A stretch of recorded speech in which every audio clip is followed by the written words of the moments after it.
Weight loss అవ్వడం కోసము ఏమైనా గ్రీన్ టీ లాంటివి ఏమైనా రిఫర్ చేయొచ్చా అండి? చూడండి సార్, మన గవర్నమెంట్ ఆఫ్ ఇండియా ఒక టీ చెప్పింది కోవిడ్లో.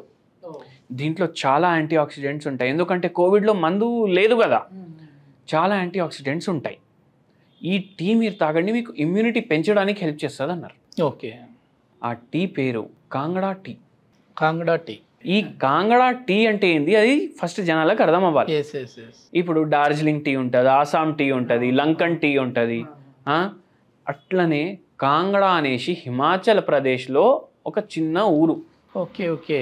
ఆ ఊరిలో ఆ మట్టిలో ఆ పవర్ ఉంది. ఆ మట్టిలో దేవుడిచ్చిన గిఫ్ట్ అది. అక్కడ గ్రో అయ్యే చాక్పత్తి, దాంట్లో చాలా మెడిసినల్ ప్రాపర్టీస్ ఉంటాయి. ఈ కాంగడా టీని మీరు డికాషన్ లాగా ప్రిపేర్ చేసుకోండి. కాంగడా టీనే వాడాలి. ఇది ఆన్లైన్లో దొరుకుతుంది, ఆన్లైన్లో దొరుకుతుంది. ఎందుకంటే ఇప్పుడు ఇక్కడ అంత డిమాండ్ లేదు కదా కాంగడా టీ గురించి. ఆన్లైన్లో దొరుకుతుంది. డికాక్షన్ లాగా ప్రిపేర్ చేసుకునేటప్పుడు మైండ్లో ఏం పెట్టుకోవాలంటే, ఇంత పసుపు కొమ్మ, ఇంత అల్లం కొమ్మ దంచుకొని దాంట్లో వేసుకోండి. Okay okay. Antioxidants rich ఉంటాయి, ఫ్యాట్ బర్నింగ్ కేపబిలిటీస్ ఉంటాయి, ఆక్సిడేటివ్ స్ట్రెస్ రెడ్యూస్ చేసే కేపబిలిటీస్ ఉంటాయి, ఇన్ఫ్లమేషన్ బాడీలో ఉంటే తగ్గిస్తుంది. ఇవన్నీ మనకు వెయిట్ లాస్లో హెల్ప్ చేస్తాయి.